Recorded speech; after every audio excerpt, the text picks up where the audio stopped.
Ya saudara, kembali lagi di Sapa Indonesia Malam bersama saya Cynthia Rompas. Personel TNI tampak berjaga di gedung DPR MPR RI hari ini. Sejumlah kendaraan taktis juga terparkir di area depan gedung DPR.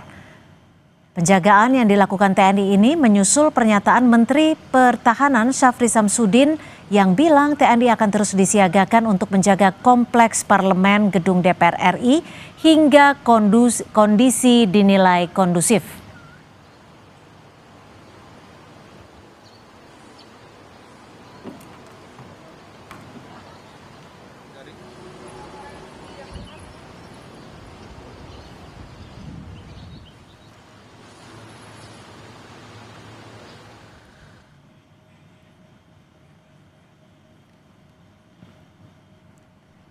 Ketua Umum YLBHI Muhammad Isnur mengkritik Menhan yang menempatkan anggota TNI untuk menjaga gedung DPR RI. Isnur menyebut penempatan ini tidak tepat. Menurutnya, sesuai mandat konstitusi, TNI bertugas menghadapi ancaman yang mengganggu kedaulatan negara dan tidak menjaga gedung-gedung sipil seperti gedung DPR.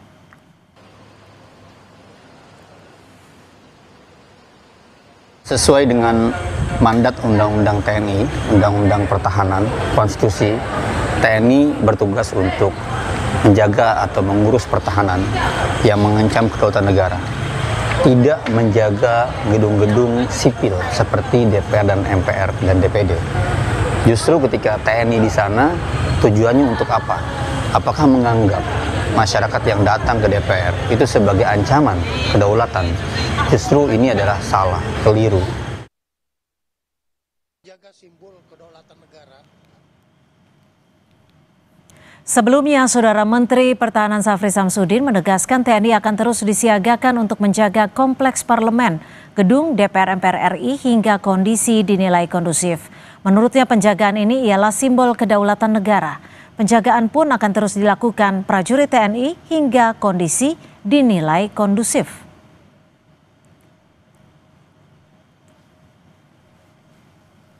Memang diperlukan kita.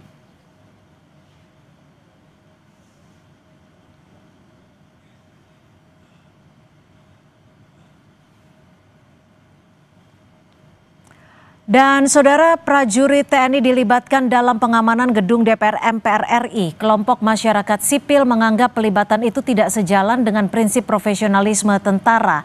Kita akan bahas bersama Kepala Badan Intelijen Strategis TNI 2011 hingga 2013, Soleman Ponto, dan juga pengamat militer sekaligus Ketua Badan Pekerja Sentra Inisiatif Al-Araf, dan juga Syarif Hasan sudah bergabung bersama kami di sambungan Zoom. Tapi sebelum kita memulai dialog, kita akan dengarkan pernyataan dari Menhan.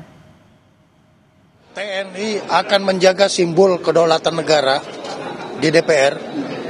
Jadi saya sudah menyetujui dan Panglima akan menindaklanjuti bersama para kepala staf bahwa instalasi DPR akan dijaga oleh TNI. Sampai dengan tadi katanya kondusif, ya, lebih kondusif lagi. Itu artinya saat ini masih belum kondusif ya Pak? Ya, terserah penilaian situasi. Kalau memang diperlukan kita harus ada di tengah-tengah rakyat.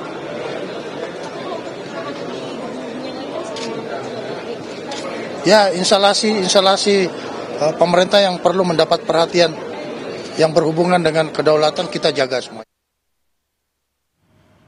Sudah bersama saya Mas Al, bagaimana Anda melihat adanya penjagaan militer di gedung DPR MPR RI? Sudah wajarkah, layakkah, dan sudah sesuai porsinya menurut Anda? Ya, pertama secara konstitusi, Presiden adalah penguasa tertinggi atas Angkatan Darat, Laut, dan Udara. Sehingga di dalam Undang-Undang Pertahanan, Undang TNI kelanjutannya, pengerahan dan pelibatan militer dalam tugas-tugas operasi selain perang hanya bisa dilakukan oleh Presiden, bukan oleh seorang Menteri Pertahanan. Jadi sikap dan langkah Menteri Pertahanan dengan melibatkan seperti itu sebuah kesalahan konstitusional. Dalam konteks itu Presiden harus segera mengkoreksi Menteri Pertahanan atas langkah dan sikap pengerahan TNI. Menteri Pertahanan yang membuat kebijakan pertahanan tidak dalam konteks pengerahan dan penggunaan kekuatan TNI. Oke. Jadi secara hukum dan undang-undang Konstitusionalnya ya? konstitusional salah. Yang kedua adalah fungsi utama TNI adalah sebagai alat pertahanan negara.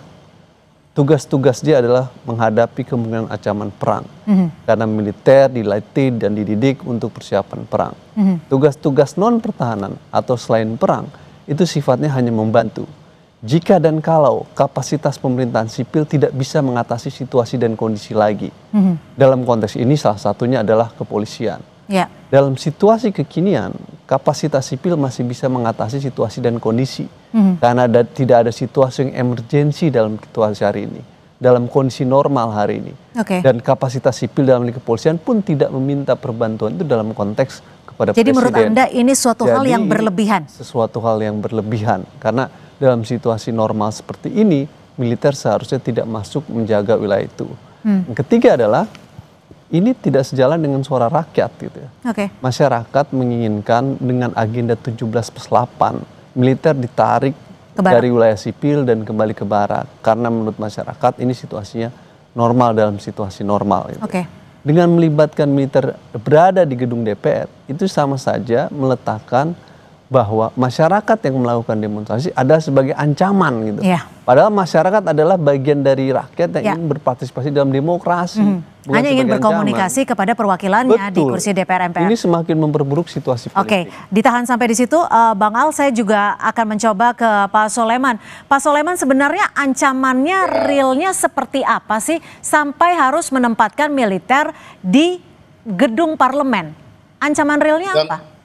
Yang jelas yang tahu ancaman real itu intelijen. Oke. Pasti itu ada berita intelijen yang masuk bahwa ada ancaman. Sehingga diperlukanlah itu. Tadi kan Pak Safri jelas itu. Itu lambang-lambang kedaulatan. Karena salah satu tugas TNI itu adalah menegakkan kedaulatan, menjaga keutuhan wilayah, melindungi segenap bangsa. Itu tugasnya. Lalu tadi tidak selalu membantu polisi, tidak ada perbantuan pada polisi. Tapi kan kalau dilihat saat saat ini, Pak Soleman, maaf saya potong, Ya. kondisinya masih terbilang aman, masyarakat Ya. juga hanya ingin berkomunikasi dengan anggota dewan. Gini, itu untuk mata masyarakat sipil aman, untuk mata intelijen kan beda. The news behind the news kita melihat, kan tidak selalu melihat yang ada di depan. Buktinya aman-aman gedung DPR ada yang terbakar di mana-mana kan. Nah kan itu, jadi kita tidak bisa selalu melihat aman-aman di permukaan. Tapi kalau kita flashback ke Tapi kalau kita flashback ke kericuhan di Agustus lalu, itu kan memang ada indikasi tidak tersampaikannya keinginan rakyat untuk bertemu dengan wakilnya. Iya, boleh kan itu, tapi kan tidak sampai bakar-bakar. Yang ditakuti kan sampai bakar-bakar. Ya bakar-bakar pasti bukan orang-orang yang ingin bercerita dengan DPR kan. Pasti banyak penumpang-penumpang gelap yang ingin begitu. Itulah yang menjadi sasaran. Oke. Dan jangan dikira selalu TNI itu membantu Polri. Tidak. Kita bisa lihat pasal 7 ayat 2 huruf ABCDE, huruf E. Mengamankan objek vital nasional yang bersifat strategis. Salah satunya apa? Gedung DPR. Jadi tidak selalu membantu polisi. Tapi kan Gitu. fungsi, oke, sebelum saya lanjutkan pertanyaan ke Nah, Anda, itu undang-undang. Jangan lupa itu undang-undang. Jadi kita tidak usah perbincangkan. Karena itu undang-undang TNI seperti begitu. Kenapa itu? Ya tanya pembuat undang-undang. Lain kalau tidak ada undang-undang. Jadi Tugas menurut Anda TNI saat ini adalah sudah mengancam kedaulatan negara seperti itu sehingga TNI harus diturunkan di DPR? Kan bukan kedaulatan negara, lambang-lambang kedaulatan itu kan juga kedaulatan. Coba baca, apa yang disebut menegakkan kedaulatan? Menjaga pemerintah supaya bisa aman dan tentram melaksanakan tugasnya. Tidak selalu kedaulatan itu langsung tembak-tembakan, tidak selalu begitu. Itu kan makanya dibaca di belakangnya itu apa isinya. Itu ada tulisannya. Baik, sebelum saya ke Pak Syarif Hasan, Anda sepakat? Bang Ya, gini, Undang-Undang TNI nomor 3 2025 hasil revisi itu menjelaskan tugas TNI adalah untuk operasi perang, pasal 7 ayat 2, dan operasi untuk selain perang. Salah satu operasi selain perangnya adalah mengamankan objek vital strategis. Tapi harus dilihat bahwa di aturan berikutnya akan diatur lebih lanjut melalui peraturan pemerintah. Nah sampai sekarang peraturan pemerintah tidak ada. Maka basis kita balik kepada konstitusi hanya bisa dilakukan jika ada keputusan presiden. Karena presidenlah yang memiliki kekuatan atas angkatan laut dan angkatan darat dan angkatan udara. Jadi nggak bisa seorang menteri pertahanan melibatkan militer dalam menjaga objek vital. Itu sesuatu yang salah dan keliru. Jadi gitu. artinya ordernya harus langsung by dari presiden. RI 1. Iya, harus by Oke. presiden, bukan oleh seorang menteri pertahanan. Itu kesalahan dalam konteks ini, dalam membaca pasal 7 dan konstitusi ya. Yang kedua adalah yang lebih penting harus dipahami, ini rumah rakyat. Gedung Perwakilan DPR itu rakyat. rumah rakyat. Anggota DPR itu dipilih oleh rakyat. Sehingga dia harusnya dibuka ruang sebesar mungkin buat rakyat menyampaikan partisipasinya. Bukan ditutup pembatasan kebebasan dengan beragam pengamanan yang berlapis-lapis. Oke. Mulai dari satpam, kepolisian ditambah lagi dengan TNI. Itu poin utamanya yang harus dilihat gitu. Ini wakil rakyat, rumah rakyat, dan dalam situasi kondisi sekarang, apa yang disampaikan oleh masyarakat di depan DPR dalam situasi-situasi normal saja gitu loh. Dalam konteks itu kalau ada informasi intelijen dalam konteks pengamanan, maka informasi intelijen itu harus dilihat dalam tahapan eskalasinya sampai level mana kemudian militer akan dilibatkan, dan lagi-lagi otoritasnya hanya presiden. Oke. Ini kan tidak dilakukan oleh Menteri Pertahanan. Di situ menjadi kesalahan. Atau mungkin sebenarnya ada mandat khusus dari RI 1 ke Menhan? Oh, tidak bisa dalam konteks pelibatan dan penggunaan dalam situasi seperti ini untuk pengerahan militer hanya bisa disampaikan oleh presiden, Oke. bukan seorang Menteri Pertahanan. Ya, Pak Syarif, berdasarkan pengalaman Anda, ini kan penjagaan militer di gedung Dewan disebutkan sampai kondisi kondusif agar wakil rakyat bisa bekerja dengan tenang. Berdasarkan pengalaman Anda, apakah dengan kondisi yang saat ini terjadi, khususnya di Jakarta dan juga sejumlah daerah, diperlukan pengamanan dari militer? Iya, pengamanan dari militer itu kan ada tentu rambu-rambu yang masuk kepada pemerintah dalam hal ini bagaimana untuk menjaga institusi yang vital dari pemerintah, khususnya dari anggota, termasuk dalamnya di anggota DPR. Karena anggota DPR ini kan sudah, sekalipun mereka itu adalah wakil rakyat, tetapi secara undang-undang mereka adalah bagian daripada konstitusi negara, sehingga pemerintah dan negara dalam hal ini wajib untuk melindungi apabila ada indikasi yang ditengarai akan merusak ataupun mengganggu ataupun artinya mengganggu keselamatan mereka, kan mereka juga warga negara. Dan Perlindungannya itu harus dari militer seperti itu, Pak Syarif? Dan memang undang-undang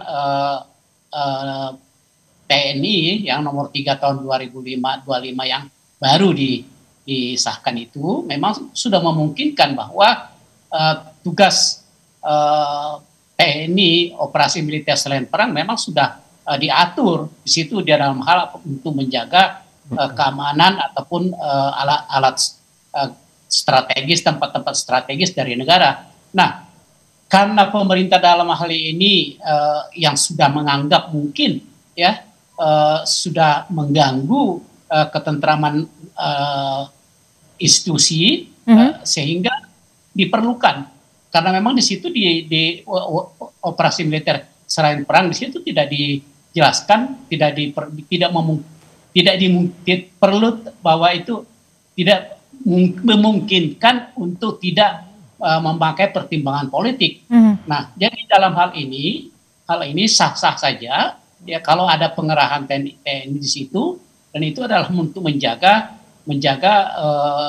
institusi kita, menjaga rakyat kita yang sedang melakukan tugas-tugasnya, dan itu adalah menurut kami, dari kami itu adalah sesuatu hal yang sah menurut undang-undang yang baru disahkan tersebut.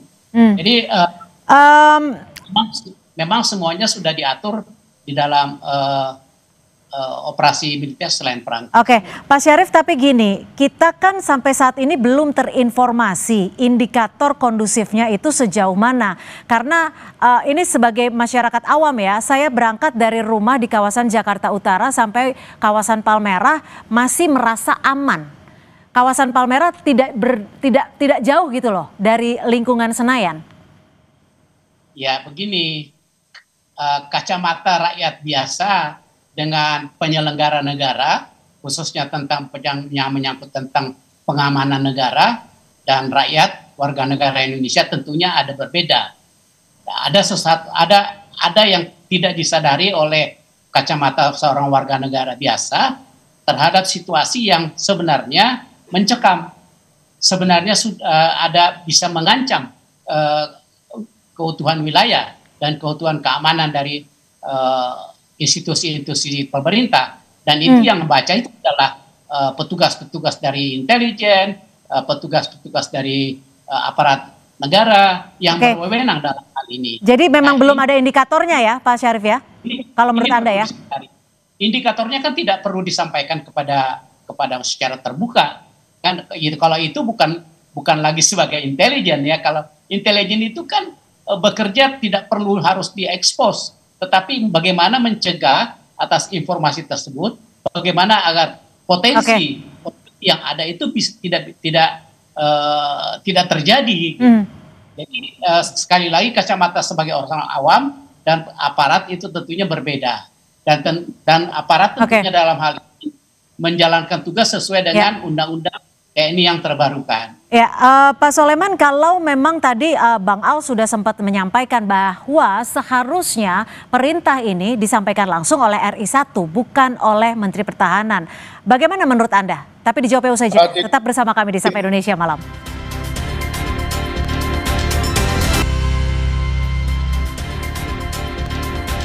Dan saudara, sejumlah anggota TNI saat ini masih melakukan pengamanan di sekitar gedung DPR MPR RI Senayan, Jakarta. Saya akan ke Pak Soleman. Pak Soleman, kalau tadi Bang Al sudah menyampaikan seharusnya perintah pengamanan ini dikeluarkan langsung oleh RI1, Pak Presiden Prabowo, bukan oleh Menhan. Bagaimana perspektif Anda?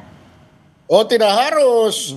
Itu kan ada di ayat 3 diatur bahwa pengerahan TNI itu berdasarkan kebijakan dan keputusan politik negara. Nah, kebijakan dan keputusan politik negara itu diambil oleh pemerintah dan DPR. Nah, saat ini Menko Polkam kan ad interimnya Menhan. Jadi tidak salah Menhan menyampaikan itu sudah bersama-sama pasti dengan DPR. Jadi secara penyampaian itu sudah tidak ada masalah di situ. Dalam keadaan darurat, ya itu tadi, kalau dalam keadaan darurat baru presiden itu mengerahkan langsung. Ya berarti sekarang belum dalam keadaan darurat dong Pak Soleman. Ya iya. Kondusif dong. Makanya kalau belum keadaan darurat, penempatannya itu berdasarkan kebijakan dan keputusan politik negara. Yaitu putusan antara pemerintah dan DPR. Mereka artinya ada request khusus begitu dari DPR? Untuk dilakukan pengamanan? Ada, pasti ada. Makanya pemerintah dan DPR meeting, hasilnya namanya kebijakan dan keputusan politik negara. Itu kalau seperti sekarang. Tapi kalau tiba-tiba, kalau tiba-tiba tidak sempat, baru seperti yang dikatakan Pak Laraf tadi, presiden dapat mengerahkan tapi dalam 2 kali 24 jam harus laporan lagi kepada DPR. Belum selesai ini, bagaimana? Saya lanjut atau tidak? Nah itu. Pertama, jadi ada itu. Saya rasa Pak Sulaiman Ponto ini membaca Undang-Undang TNI yang lama. Ini Undang TNI 34 2004. Di mana pasal 7 ayat 3 menyebutkan harus mulai kebijakan keputusan politik negara. Yang dimaksud itu adalah keputusan presiden dengan pertimbangan DPR. Dijelaskan di dalam pasal 7 Undang-Undang TNI yang lama. Kalau yang sayangnya di Undang-Undang yang baru, Tadi dulu Pak, di Undang-Undang yang baru, pasal 7 ayat 3 itu udah dihapus. Jadi yang dimaksud Pak Sulaiman Ponto tentang keputusan politik negara itu udah dihapus. Pak Syarif juga tahu, itu udah nggak ada. Maka di pasal 7 ayat 3 yang baru akan diatur melalui peraturan pemerintah. Itu yang disebut dengan rule of engagement-nya. Jadi disampaikan Pak Sulaiman Ponto itu di undang-undang yang lama, di undang-undang yang baru udah nggak ada mekanisme kebijakan politik negara. Jadi seharusnya requestnya bukan, nanti dulu saya bilang, saya mau mengkoreksi dulu yang disampaikan Pak Sulaiman Ponto itu di undang-undang TNI yang lama, di undang-undang TNI yang baru udah nggak ada. Jadi salah mengutip itu. Satu. Yang kedua, akan diatur oleh PP. PP-nya belum dibuat oleh pemerintah. Maka kalau PP belum dibuat, kita ngelihat kemana secara aturan hukum. Bukan saya dosen hukum. Maka balik ke konstitusi dan Undang-Undang 3 2002 yang menyebutkan bahwa presiden penguasa kekuasaan atas angkatan darat, laut, dan udara. Sehingga pengerahan kekuatan semua angkatan udara untuk tugas perang dan non perang itu hanya ada di presiden. Itu bukan di Menteri Pertahanan. Di Undang-Undang 23 2002 tentang Pertahanan Negara, tugas Menteri Pertahanan hanya membuat kebijakan pertahanan negara, tidak mengerahkan kekuatan militer. Jadi itu jelas gitu. Jadi saya ingin katakan kutipan yang disampaikan tadi itu di undang-undang lama dan keliru. Kedua, saya ingin tekankan apa yang saya Pak Sarif ya. Justru saya ingin bilang ke Pak Prabowo, situasi dan kondisi ini memperburuk citra dan kredibilitas beliau. Kenapa demikian? Pemerintah sedang membangun apa yang disebut dengan politik of fear tuh. Politik ketakutan pada masyarakat dengan melakukan sekuritisasi isu, di mana semua isu sosial politik ditarik ke dalam isu keamanan nasional yang biasanya mengedepankan pembatasan terhadap kebebasan dan melimitasi ruang-ruang kebebasan, sehingga aspirasi masyarakat di dalam ruang gedung DPR dianggap sebagai ancaman, maka pengerahan kekuatan militer dilibatkan. Politik of fear ini terjadi hari ini dan itu sesuatu yang buruk dalam kehidupan demokrasi parlementer. Wakil rakyat harusnya tidak menyetujui langkah politik ketakutan tadi itu. Situasi normal ini dibangun dalam kerangka demokrasi dan kebebasan. Biarkan norma-norma aktor keamanan bekerja. Ada pengamanan di DPR, ada kepolisian, cukup di level itu. Karena dinamikanya sebatas itu. Kalau ada situasi genting dan situasi tertentu, menurut informasi intelijen, hanya presiden yang boleh mengerahkan. Anda ingin menanggapi Pak Soleman terkait perintahnya seharusnya dari RI 1. Dan peraturannya, mic Anda, audio Anda masih tertutup, mohon maaf. Oke, jadi nah sekarang ya boleh? Silakan. Nanti. Silakan. Oke, jadi kalau betul itu sudah tidak ada. Nah saya kasih tahu doktrin ya, ini doktrin di militer. Kalau yang lama sudah hilang, yang baru belum ada, kita kembali yang lama. Karena kita tidak bisa menunggu. Nanti nunggu-nunggu tunggu berkelamaan, jadi kita pakai yang lama. Masa kita mau turun nanti sudah terjadi sesuatu? Jadi kalau enggak ada, ya sudah yang lama pakai dulu. Mau benar apa tadi, itu urusan nanti itu. Tapi yang penting ini sudah dijalankan, kan itu dulu. Ya mungkin undang-undang yang dirubah. Kita bicara, mengapa harus kita juga harus menjamin ketakutan para anggota DPR ada yang di dalam. Kenapa? Fakta membuktikan, dibiarin begitu, bakar-bakaran ujungnya. Makassar, berapa anggota DPR itu yang mati?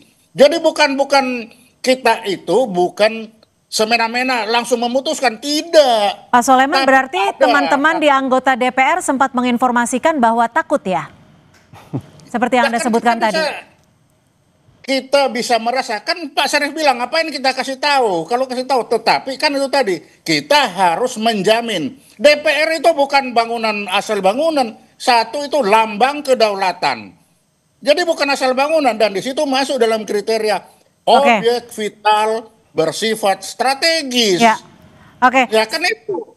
Jadi jangan melihat dari kebebasan lalu sebebas-bebasnya. Fakta membuktikan kebebasan menghasilkan kehancuran. Itu yang kita jaga, gitu. Kebebasan menghasilkan demokrasi, bukan menghasilkan kehancuran tuh.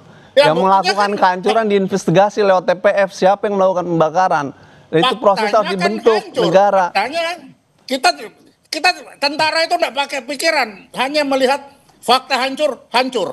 Kan itu yang dilihat. Maka kita harus mengerti dulu logika berpikir tentara itu seperti apa dalam melihat.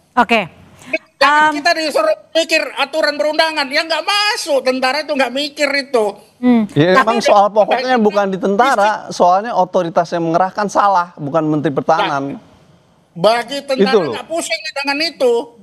Tapi yang pernah ada apa? Oh ini PP belum ada. Lah kalau PP belum ada gimana? Pakai yang lama. Karena itu yang ada. Kalau PP belum ada, pakai konstitusi dan Undang-Undang 3 2002. Undang-undang yang lama nggak boleh dipakai. Itu secara hukum tidak bisa digunakan undang-undang yang lama, karena undang-undang yang baru lah yang dipakai. Itu ada azasnya, Pak. Azas yang berlaku hukum. Tapi bagi ahli tentara tidak. Doktrin tentara, ketika belum ada yang baru, kembali ke yang lama. Ini bicara negara hukum. Kita bicara hukum, bukan bicara doktrin. Kalau tentara dianggap salah, ya tentara siap kita pertanggungjawabkan. Tapi bagi kita, ketika PP nggak ada. Oke. Berarti artinya ada perbedaan cara pandang ya antara. Bukan perbedaan cara pandang. Gimana dong? Dalam ini kan negara berdasarkan hukum, doktrin kalau kata Pak Soleman. Dalam negara hukum, ada undang-undang dasar, ada undang-undang, ada PP, ada peraturan daerah. Kita hidup bernegara harus mengacu kepada itu, bukan kepada karena doktrin. kita konstitusi berdasarkan. Betul, berdasarkan konstitusi. Oleh karena itu bicara kita ada di konstitusi dan undang-undang. Doktrin itu milik internal militer. Pengerahan kekuatan TNI itu dalam konstruksi negara konstitusional harus berpijak pada konstitusi dan undang-undang, bukan kepada doktrin. Pengerahan kekuatan TNI dalam konstitusi hanya di tangan presiden. Tugasnya DPR dan pemerintah buat peraturan pemerintah. Jangan digeser-geser diskusi kita, karena diskusi kita di negara hukum. Baik, saya ke Pak Syarif. Pak Syarif, kalau tadi disebutkan bahwa memang ada keinginan, permintaan dari DPR RI untuk meminta pengamanan seperti yang tadi disampaikan oleh Pak Soleman. Apakah memang sudah se-necessary itu, sudah se-urgent itu? Karena kan kalau kita lihat sendiri gedung dewan, anggota parlemen itu seharusnya bisa berkomunikasi dengan rakyat. Karena yang kita junjung tinggi di sini adalah juga demokrasi. Gimana Pak Syarif menjawab itu? Jadi sekarang ini kan untuk mengatasi kejadian peristiwa minggu lalu itu, yang kita lihat akibatnya yang sangat luar biasa dan memprihatinkan kita semua. Kita lihat gerbang DPR itu hampir rubuh, sementara di daerah sudah ada yang dibakar, hampir seluruh Indonesia sudah mulai ada gerakan untuk menghancurkan gedung-gedung DPR dan sebagainya. Kemudian anggota DPR, rumah anggota DPR juga sudah dijarah dan sebagainya, bahkan Menteri Keuangan juga dijarah rumahnya dan sebagainya. Tentu ini pemerintah harus mengatasi persoalan ini. Nah, tentunya dalam hal ini pemerintah harus mengimplementasikan undang-undang TNI. Nah, sementara undang-undang TNI tadi katakan PP-nya belum, ya, aturan pemerintah belum, ya. Tetapi di undang-undang TNI yang sudah terbaru, sudah direvisi itu juga memungkinkan bahwa penugasan operasi militer selain perang itu memungkinkan untuk dilakukan tanpa pertimbangan politik. Itu jelas. Nah, artinya apa? Apa yang dilakukan oleh pemerintah untuk mencegah terjadinya kerusuhan yang berkelanjutan lagi, akan muncul kerusuhan yang akan menjatuhkan gradasi kepercayaan masyarakat dan luar negeri terhadap Indonesia. Di mana kita sedang membangun untuk kepentingan Indonesia, dan kalau itu terhambat akan merugikan rakyat Indonesia. Sehingga apa yang dilakukan oleh pemerintah ini menempatkan militer di tempat-tempat yang sangat strategis. Nah, sekalipun itu ada yang berpandangan ini tidak demokratis, nggak apa-apa, ini kan demi kepentingan bangsa dan memang sudah sesuai dengan undang-undang nomor 3 tahun 2025 memungkinkan untuk menempatkan itu. Nah, bahwa ada yang berpandangan lain itu nggak apa-apa. Namanya juga negara kita ini negara demokrasi. Tetapi bagi saya dan bagi Partai Demokrat, apa yang dilakukan oleh pemerintah ini itu sudah betul-betul menjalankan undang-undang TNI yang terbaru nomor 3 tahun 2025. Di situ jelas dikatakan operasi militer selain perang itu dimungkinkan untuk dilakukan tanpa pertimbangan politik. Nah, kalau yang namanya tanpa pertimbangan politik itu artinya harus melalui presiden dan DPR dan dipertanggungjawabkan kembali. Ini nggak perlu, ini kita dalam keadaan katakanlah emergensi, dan ada kemungkinan untuk muncul ekses yang sangat menakutkan buat kita, dan ini yang dirugikan adalah rakyat Indonesia sendiri. Semua dirugikan. Pak Syarif, otoritas yang kita persoalkan satu pokok adalah Anda yang merevisi Undang-Undang 3 2025 yang menghapus pasal 7 ayat 3 yang baik itu, lalu Anda rubah menjadi peraturan pemerintah dan pemerintah belum membuat PP. Jadi Anda memberikan cek kosong tuh yang membuat kondisi sekarang menjadi kacau. Itu poin pertama. Pada waktu itu kita menyatakan jangan hapus pasal itu, tetap keputusan politik negara. Tapi DPR menghapus itu menjadi PP. Sekarang PP-nya belum dibuat. Lalu Anda katakan ini kosong, pakai yang mana? Tentu kalau kita secara hukum pakai konstitusi dan Undang-Undang Pertahanan 3 2002 yang secara jelas menyebutkan otoritas pengerahan dan penggunaan untuk operasi-operasi perang atau selain perang ada di tangan presiden. hanya presiden yang boleh mengerahkan kekuatan militer, bukan Menteri Pertahanan. Saya rasa sebagai anggota Komisi 1 Anda sangat memahami bahwa Menteri Pertahanan tugasnya buat kebijakan pertahanan. Tugas presiden lah yang menggunakan pengurangan kekuatan TNI. Tidak ada yang melarang pelibatan militer dalam konteks operasi selain perang. Otoritas yang mengerahkan itu yang salah dan keliru, bukan Menteri Pertahanan. Gitu kira-kira kalau kita membaca logika konstitusionalnya, harusnya di presiden. Jadi saya ingin katakan, kekacauan situasi hari ini itu karena Anda membangun cek kosong di dalam Undang-Undang TNI yang tadinya indah dan bagus di Undang-Undang 34 2004 sebagaimana disampaikan Pak Sulaiman Ponto, harusnya melalui keputusan politik negara, tapi Anda hapus dan diserahkan kepada presiden aturan lainnya untuk melalui peraturan pemerintah. Sementara peraturan pemerintah sampai sekarang belum dibuat PP-nya. Itu yang kita kan sebagai cek kosong. Tapi dalam logika hukum, ketika ada situasi kekosongan hukum seperti itu, mana yang digunakan? Konstitusi balik lagi bahwa presiden adalah penguasa atas angkatan darat dan udara, sehingga hanya presiden yang boleh mengerahkan, bukan Menteri Pertahanan. Itu, Mas. Pak Soleman ingin menanggapi? Jadi kalau tadi Pak Laraf betul menghadapi dari ilmu hukum, ya memang seperti itu. Tapi TNI itu menghadapi dari doktrin. Doktrin TNI itu tadi, ketika tidak ada yang baru kita pakai yang lama. Itu doktrin. Kita tidak bisa merubah doktrin itu, karena itu berlaku tidak hanya untuk ini, untuk semua yang lain-lain juga sama seperti itu. Betul, gitu. Betul. Baik. Tapi doktrin itu bukan dalam konteks pengerahan. Pengerahan itu ada di konstitusi. Kita tidak berpijak pada doktrin, Pak, gitu. Doktrin itu urusan internal TNI. Ini berlaku bagi militer itu. Ya, tapi bukan karena doktrin itu kemudian militer bisa bergerak begitu saja untuk mengatasi semua hal. Tetap berpijak kepada presiden. Karena kita bicara dalam konteks negara hukum dan negara konstitusi. Baik, sayang sekali waktu kita sudah habis dalam dialog di sesi ini. Nanti mungkin akan ada sesi berikutnya untuk kita membahas lebih lanjut terkait pengamanan militer di gedung parlemen, di gedung DPR Senayan.